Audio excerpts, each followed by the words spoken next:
ওয়ারাত্তিলিল কুরআনা তারতিলা, কোরআনকে তারতিলের সাথে পড়ো, কোরআনকে তারতিলের সাথে তেলাওয়াত করো। তারতিল কাকে বলে? একটা কথা মনে রাখবেন, দুনিয়ার সব ভাষার জন্য একটা নিয়ম, কোরআনের জন্য দুই নিয়ম। দুনিয়ার সব ভাষার জন্য হলো গ্রামার, দুনিয়ার সব ভাষা শুদ্ধ হওয়ার জন্য হলো গ্রামার। কোরআন শুদ্ধ হওয়ার জন্য গ্রামার যেভাবে লাগে ঠিক সেইভাবে কোরআনের জন্য আলাদা আরেকটা নিয়ম আছে, সেটার নাম হলো তাজবিদ। তাজবিদও শুদ্ধ হতে হয়, গ্রামারও শুদ্ধ হতে হয়। কোরআন যদি এই দুই পদ্ধতি শুদ্ধ রেখে তেলাওয়াত হয় তখন সেটা তারতিলের সাথে তেলাওয়াত বলে। কেউ তাজবিদের কায়দা, মাখরাজ শুদ্ধ হতে হবে, তাজবিদের কায়দায় ইদগাম শুদ্ধ হতে হবে, ইকলাব শুদ্ধ হতে হবে, মদ শুদ্ধ হতে হবে, গুন্না শুদ্ধ হতে হবে। আরে ভাই, আমার তাজবিদের কায়দা একমাত্র কোরআনে, পৃথিবীর অন্য কোনো ভাষায় নাই।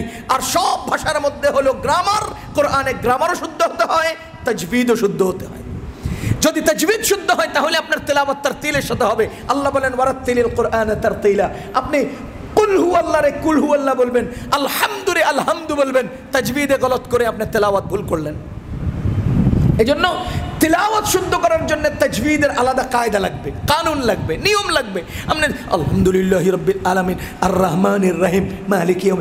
এক বেটা আমার সামনে, এক আল্লাহর বান্দা আলেম, মাদানীনগর মাদ্রাসার সামনে একটা লাইব্রেরি আছে, ইদ্রিসিয়া কুতুবখানা। কুতুবখানায় আসছেন একজন আলেম আর এক সাধারণ মুসলমানকে নিয়ে। আয়সা বলতেছে, ভাই উচ্চারণওয়ালা একটা কোরআন শরীফ দেন। আমি পাশে বসে, আমার সাথে আবার ওই হুজুরের সম্পর্ক আছে। উচ্চারণওয়ালা একটা কোরআন শরীফ দেন। তা আমি জিজ্ঞেস করলাম, উচ্চারণওয়ালা কোরআন শরীফ কেন? কয় উনি আরবি পারে না তো, বাংলা উচ্চারণ দেখে দেখে পড়বে। আমি বললাম যে বাংলা উচ্চারণে কি হা উচ্চারণ আছে? বাংলা উচ্চারণে কফ, শিন, জিম এগুলো উচ্চারণ আছে? কয়, পরে উনি বুঝে ফেলছে যে আমি কোথা থেকে কোথায় নিতে চাই। পরে উনি বলতেছে কি জানেন, কয় হুজুর নাই মামুর চেয়ে কানা মামু তো বালা। আপনারা বলেন, এরকম একটা বাগধারা আমাদের বাংলা সাহিত্যে আছে না, নাই মামুর চেয়ে কানা মামু ভালা, এ কথায় আছে না নাই? আপনার মামু দনিয়া বড় মসজিদের সামনে সাইকেল চুরিতে ধরা পড়ছে, এবার আপনি কি বলবেন নাই মামুর চেয়ে কানা মামু ভালা বলবেন, নাকি মামু থাকার চেয়ে চোরা মামু না থাকা ভালা? বলেন, নাই মামুর চেয়ে কানা মামু ভালা নাকি মামু থাকার চেয়ে চোরা মামু না থাকা ভালা? কয় না। আপনারা কি আমার কথা বুঝতেছেন? এখন কোরআন শরীফ অশুদ্ধ পড়লে কবিরা গুনাহ, কোরআন শরীফ অশুদ্ধ পড়লে কোরআনের সাথে বেয়াদবি, কোরআন শরীফ অশুদ্ধ পড়লে নামাজ 19 কারণে ভঙ্গ হওয়ার প্রথম কারণ নামাজে অশুদ্ধ পড়া। তো যেই কারণে নামাজ ভঙ্গ হয় সেই কারণ আপনি তার হাতে দিলেন, যেই কারণে কোরআনের সাথে অবমাননা হয় সেটা আপনি তার হাতে দিলেন, যেই কারণে কবিরা গুনাহ হয় সেটা আপনি তার হাতে দিলেন। এরপর আমারে বললেন কি, কানা মামুর চেয়ে নাই মামুর চেয়ে কানা মামু ভালা। আমি তো চোখ বন্ধ করে দেখি, নাই মামুর চেয়ে না, মামু থাকার চেয়ে চোরা মামু না থাকা ভালা। বুঝেন নাই? মামু থাকার চেয়ে চোরা মামু না থাকা আরো ভালো। এখন আপনাকে আমি বুঝিয়ে দিতে চাই, কোরআন শরীফ উচ্চারণ করে যদি কেউ বলেন যে আমি পড়বো, তো মনে রাখেন আপনার তেলাওয়াত কিয়ামত পর্যন্ত শুদ্ধ হবে না।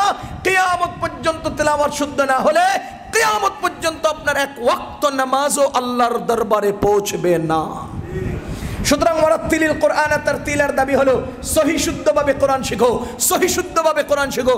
আবার কিছু আছে কি, হুয়াল্লাযী খালাকাস সামাওয়াতি ওয়াল আরদা ফি সিত্তাতি আইয়ামিন সুম্মা ইসতাওয়া আলাল আরশ। পড়ে এখানে তারতিলের খেলাফ হয়েছে। নবীজি বলেছেন, যায়্যিনুল কুরআনা বিআসওয়াতিকুম, তোমরা তোমাদের সুরে সুরে কোরআনকে সজ্জিত করো। যায়্যিনুল কুরআনা বিআসওয়াতিকুম, তোমরা তোমাদের সুরে সুরে কোরআনকে সজ্জিত করো, সাজাও, অনেক সুরে সুরে কোরআন তেলাওয়াত করো।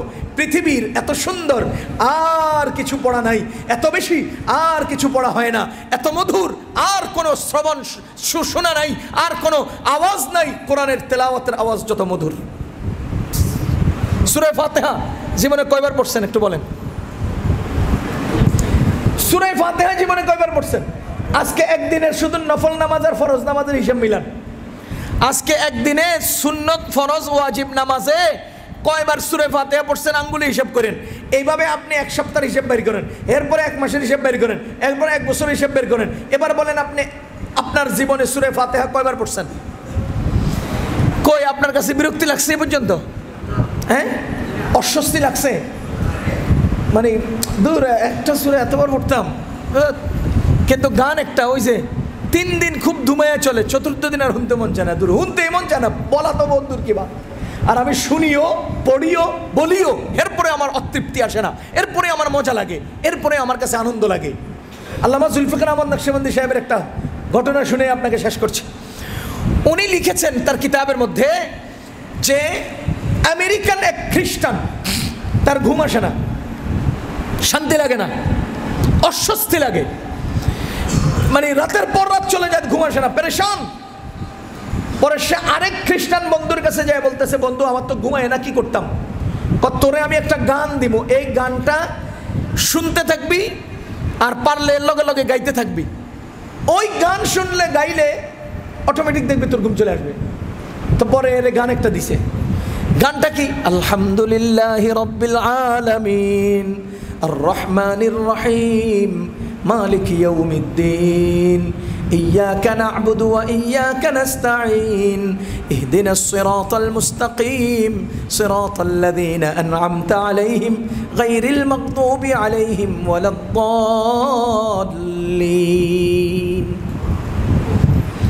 এটা দিছে তারা, এটা শুনবা আস্তে আস্তে দেখবা তো ঘুম চলে আসবে। এটা একটা গান, এদের দৃষ্টিতে হেরা যা বুঝছে। তো এক খ্রিস্টান অন্য খ্রিস্টানকে দিছে এটা শুনলে ঘুম আসবে, তখন হ্যাঁ আমল করে এটার মধ্যে অনেক ফায়দা পাইছে, কত 2-3 বার শুনলে আসতে ঘুম চলে আয়। পরে জিজ্ঞেস করতেছে তুই এটা পাইলি কই? আমার এক মুসলমান বন্ধু আমার দিছে। তার এক মুসলমান বন্ধু তারে দিছে যে তুই এটা শুনবি। মুসলমানে আর গান কয় নাই, মুসলমান বলছে তুই এই সুরটা শুনবা আর পারলে এটার লগে লগে উচ্চারণ করতে থাকবা, তো দেখবা মনোযোগ অন্য দিক থেকে এদিকে চলে আসবে, আর এইদিকে মনোযোগ আসতে থাকলে অটোমেটিক তোমার ঘুম চলে আসবে। এই চিন্তা করেন, দুনিয়ার মানুষ ঘুম আনার জন্য আমার কোরআন নেয়, আর আমি কোরআনওয়ালা হয়ে সে কোরআন থেকে দূরে সরে যাচ্ছি। দুনিয়াদার জালিম, দুনিয়াদার নাফরমান, দুনিয়াদার অমুসলিম কোরআন পায় নাই, হেরা এটাকে গান নাম দিয়াও ফায়দা লুটে নিচ্ছে, আর আমরা তেলাওয়াত এবং কোরআন নাম দিয়ে ফায়দা নিতে পারছি না। এটা আমাদের ব্যর্থতা। এজন্য ভাই উদ্যোগ গ্রহণ করুন, উদ্যোগ গ্রহণ করুন, প্রত্যেকেই সিদ্ধান্ত গ্রহণ করুন, জীবনে আর কিছু পারি আর না পারি কোরআন শুদ্ধ শিখার ছাড়া মরবো না ইনশাআল্লাহ। কোরআন শুদ্ধ করে শিখা ছাড়া মৃত্যুবরণ করব না। জীবনে কত নামাজ পড়েছি অশুদ্ধ তেলাওয়াত দিয়া, হয়েছে কি হয় নাই জানি না। আরে জানেন না মানি কোরআন অশুদ্ধ পড়লে নামাজ হয় না, এটা তো সবাই জানে, আপনি জানেন না কেন? আল্লাহ গফুরুর রহিম, মাফ করে দিব, আল্লাহ মাফ করে দিব, এটা যেমন সত্য, আল্লাহ যে ফিডান দিব এটাও সত্য। আপনি খালি মাফ করে দিব শিখছেন, ফিডা দিব দিবে এটা বুঝেন না কেন? ইন্না বাতশা রাব্বিকা লাশাদীদ, আল্লাহ বলেন নাই ইন্নাহু হুয়াল গফুরুর রহিম, নিশ্চয় তিনি ক্ষমাশীল দয়ালু। এটা যেমন আল্লাহ বলছে ইন্না বাতশা রাব্বিকা লাশাদীদ, আল্লাহর পিটানি অনেক কঠিন, এটাও তো আল্লাহ বলছে। তা আপনি সারা জীবন খালি আল্লাহরে গফুরুর রহিম বললেন, ইন্না বাতশা রাব্বিকা লাশাদীদ কেন বললেন না? এটা কেন বুঝলেন না? সুতরাং নিয়মতান্ত্রিকভাবে আল্লাহ গফুরুর রহিম, নিয়ম বহির্ভূত কোনো পদ্ধতিতে আল্লাহ গফুরুর রহিম না। কথা কি বুঝাইতে পারতেছি ভাই? এজন্য আল্লাহর ওয়াস্তে আমরা কোরআন শিখার উদ্যোগ নেব তো ইনশাআল্লাহ, বলেন ইনশাআল্লাহ।